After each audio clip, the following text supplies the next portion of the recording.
Hey everybody, it's Greg Rice. We're here in the Bucket, Pawtucket, Rhode Island.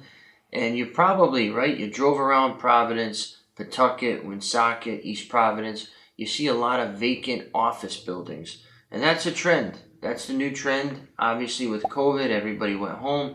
And after COVID, a lot of people stayed home because companies saw that, hey, we can get the same productivity or more from our folks at home and not have to deal with the brick and mortar, not have to deal with all these HR complaints, all the maintenance of these properties, etc. So companies have seen that they can decrease their footprint in commercial properties and therefore increase their profit, meanwhile increasing their productivity all at the same time. So it's actually a perfect storm for the businesses to restructure the way that they've traditionally done business. But what it's done has been the perfect storm in a not so good way for real estate owners, real estate developers, cities, tax bases, small businesses that the people would patronize on their lunch breaks, etc.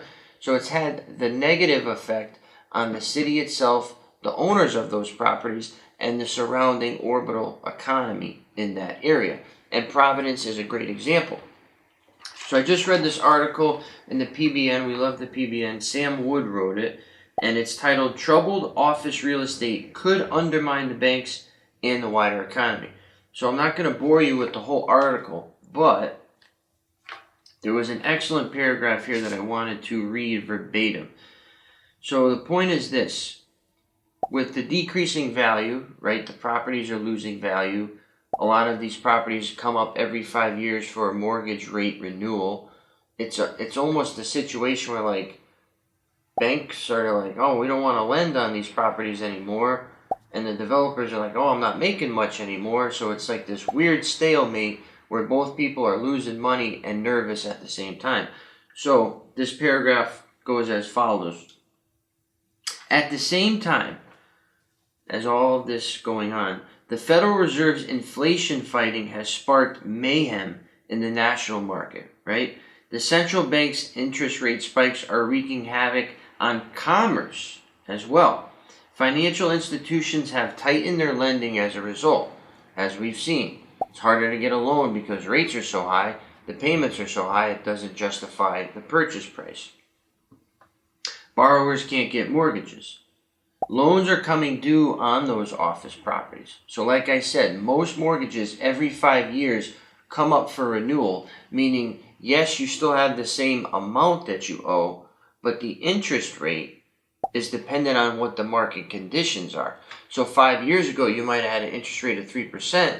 Now, at the 5th year, you might come up for renewal and it could be 8, 9%. And can you afford that spike in the payment? And is the bank even comfortable lending on that spike? So there's a murky water there that both parties need to kind of compromise to figure out how that's going to work out. Now, the tenants are aggressively reducing their footprints for leasing. So larger companies, banks, insurance agencies, law firms, maybe had 5, 6 stories in an office tower. Maybe they've reduced it to 2. So they're paying less. The landlord now has 4 floors that are vacant. I'm coming due on my mortgage. My interest rate's going to be here, but my value is now here. I have less tenant.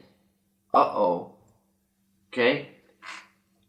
Office building values are plummeting, like I'm mentioning here, and holders of maturing loans face skyrocketing refinance payments. So somebody like Joe Paolino, who's mentioned in this article, said that he has a property coming due for renewal in 2024 in February. So he's 8 months away from that renewal, and he said he's already on top of it now. So he's probably working with the bank saying, hey, listen, I got 15% vacancy. I used to have 5%. I see that the rates are here. I see that my value is here. Where can we meet in the middle? So we can take advice from somebody like Joe and follow his actions because he's getting ahead of that problem. If he just waited and said, oh, fuck it, I'm going to just see what happens, Not going to be a good thing when February comes, because a lot of people are going to do that and the banks are going to have zero tolerance for it. So if they can't refinance, they're going to say, you got to bring equity to the table in order to meet our debt to income, our loan to value ratios.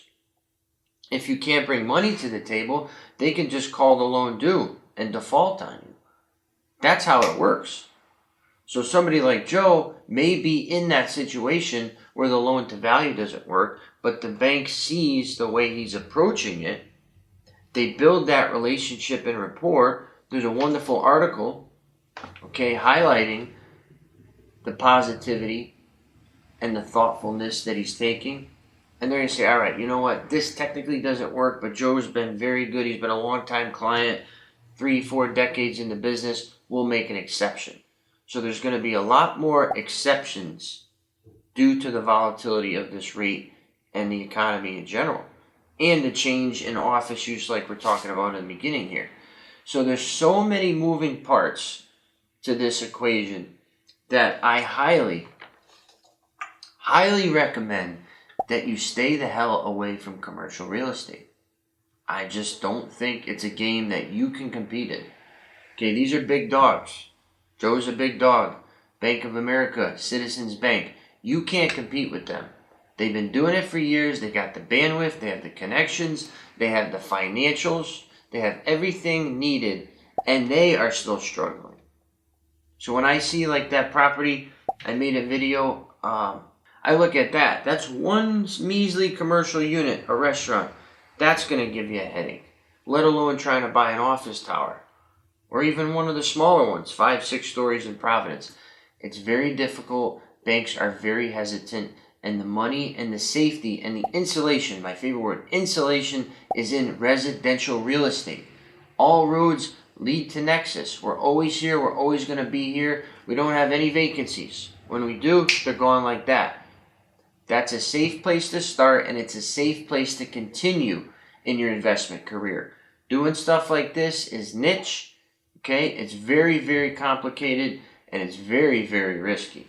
So once again, Greg Rice here in the bucket talking commercial real estate, your property managed.